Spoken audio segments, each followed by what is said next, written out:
Audiovisual services? I believe so. Believed so. Digital services? Yes. Intellectual property? Again, I believe so. Energy? Yes. Mobility and social security coordination? Yes. Very good. Participation in programs such as Horizon Europe and Erasmus? Yes. Thank you. Participation in the EU's Copernicus satellite program? I don't think we're going to be participating in Copernicus. You don't. And what about technical barriers to trade, such as marking and labeling? Yes, they should be addressed. They should be addressed. So I think of all of those, the one that you said you don't know is mutual recognition of type approval for automotive products. I don't, but I will get on to it and see if I can give you an answer before the end of the hour. Well, that would be fantastically helpful. I'm extremely grateful to you. Can I just ask one other question before I turn to colleagues about infrastructure? It has been reported that the Sevington inland border facility won't be ready until February. Is that correct? We hope that it may be ready in time, but we have alternative facilities at the Ashford Waterbrook site, which should be sufficient. Yes, if I may, CDL. So the position is that Sevington will be ready for the 1st of January for the purpose of traffic management, which is one of the purposes that it is being prepared for. You are correct to say that for HMRC functions, i.e. transit and other HMRC functions, we will be using Waterbrook for the month of January, but Sevington will be ready for traffic management purposes from the 1st of January. And by traffic management, presumably you mean parking up lorries to handle the flow?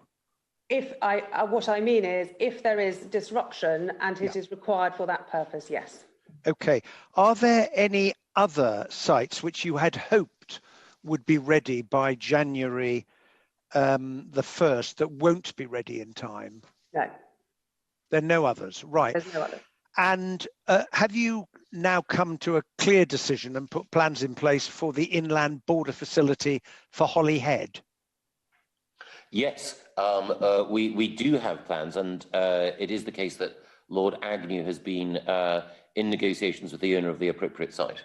Yes, okay. HMRC and Welsh Government colleagues have been working on that. No announcement has yet been made, however. Ah, well, that was why I was asking. Okay. And lastly, it has been reported yesterday that the Ports Infrastructure Fund was quite considerably oversubscribed. Are you going to review the amount of money you're making available? Because some of the ports that didn't get what they were hoping for are very disappointed. And is that going to impact on their ability to do what's necessary? It's certainly the case that there were some ports that received less than they had hoped. Other ports were happy with the amount allocated. In some cases, I think the most conspicuous example of a port which expressed disappointment was Dover. Yeah. But much of the infrastructure that Dover sought to bid for was infrastructure that would not have been in place anyway until I think around 2023. And we're continuing to work with Dover in order to make sure that appropriate investment can be secured for that additional infrastructure.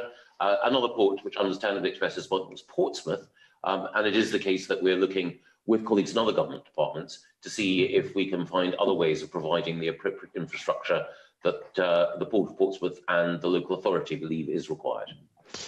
And finally, from me, following up the question I asked you in the House earlier, Mr. Gove, how soon after the text of any agreement, if one is reached, is available, can we expect to see the legislation, the detail of the legislation that will be required to give effect to parts of it?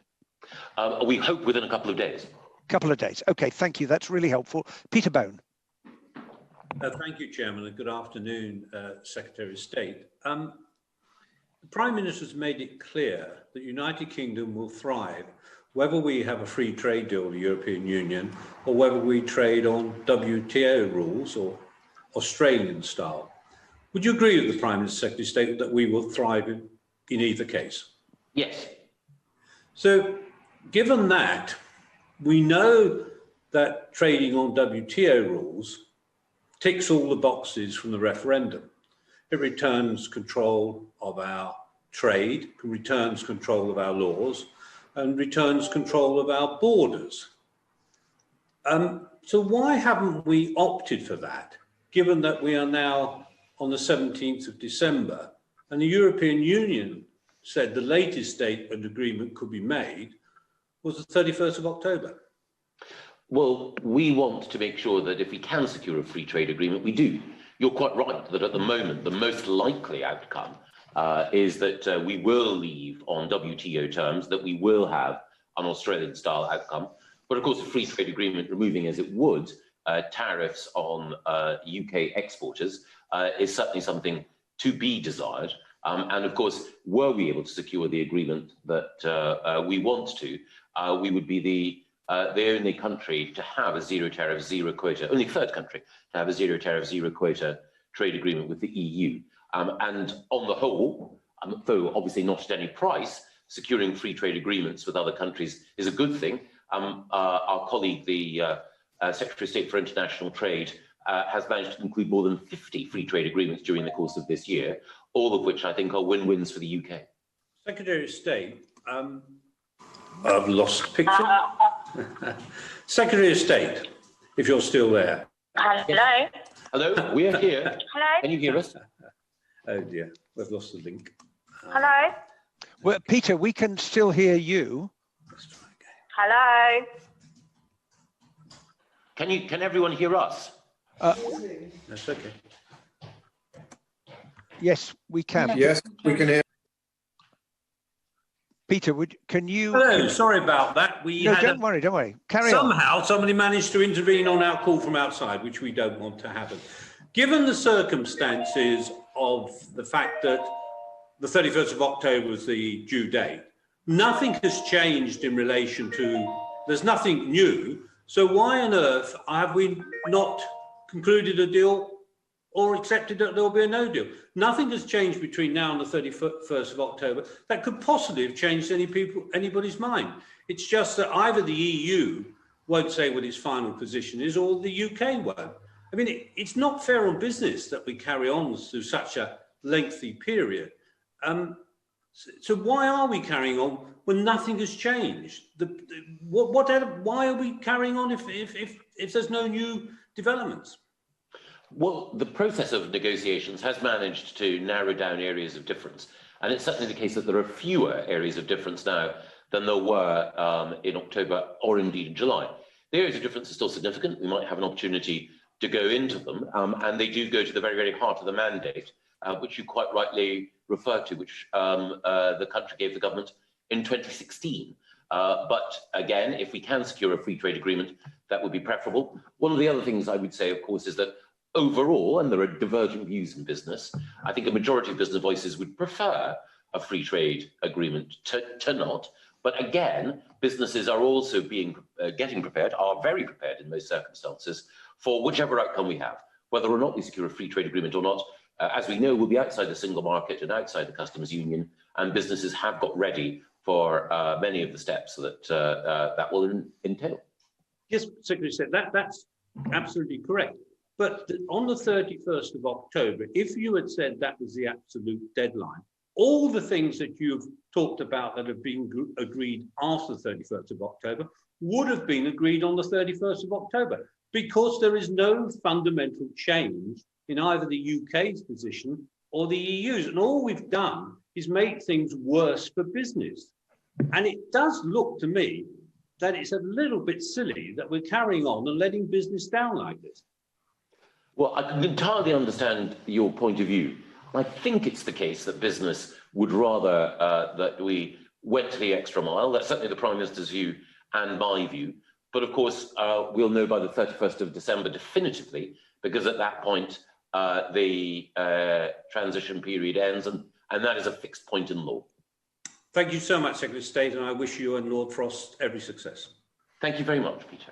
Thank you very much, Peter. Nigel Mills. Nigel.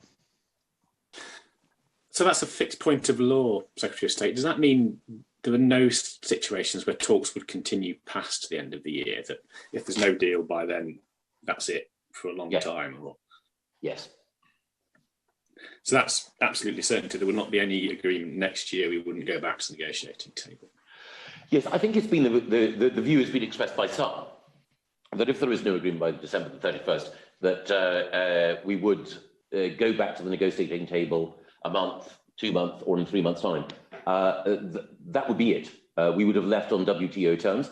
It's still the case, of course, that there would be contact between the UK and European nations and politicians, as one would expect. But what we would not be doing is attempting to negotiate a new deal. No. Okay, thank you. Can I just ask a few questions about the level playing field? I mean, is that the stickiest point of the negotiations, or has a way through been found on this now?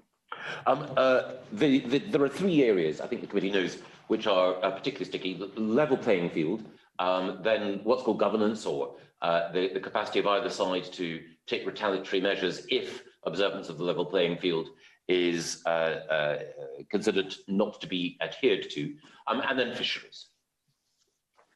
So which one's the most sticky? I mean, the media reports that ways through have been found on level playing field and enforcement. Is that the case? Well, there's lots of media reports and lots of speculation, but I must maintain the integrity of the negotiating process and the confidences that are there. There are some things, understandably, that have been agreed, and I mentioned some of those to the chair. But I'll do my very best to provide additional clarity. But what I can't do is provide a minute-by-minute update on what's been happening in the negotiations, because you'll appreciate that a serious attempts are being made by good people on both sides to find a resolution. But I can say a little bit more about what the nature of the problem is, if that's helpful. Okay. Please do on level playing field. Yeah. On level playing field, the particular issue that we have had difficulty with is a presumption on the EU side that if the EU were to diverge from where we are now, if the EU were to produce new rules, regulations, directives, and so on, and they were to be adopted at a European level, and the EU then felt that their adoption of these new standards meant that there was an impact on trade or investment, that they could then take measures against the UK tariff or other barriers in order to try to re-level what they might have considered to be an unlevel playing field. And from our point of view, it's wrong to have a situation where the EU say to us, you must follow our rules and regulations, which we've adopted autonomously, or we will deny you market.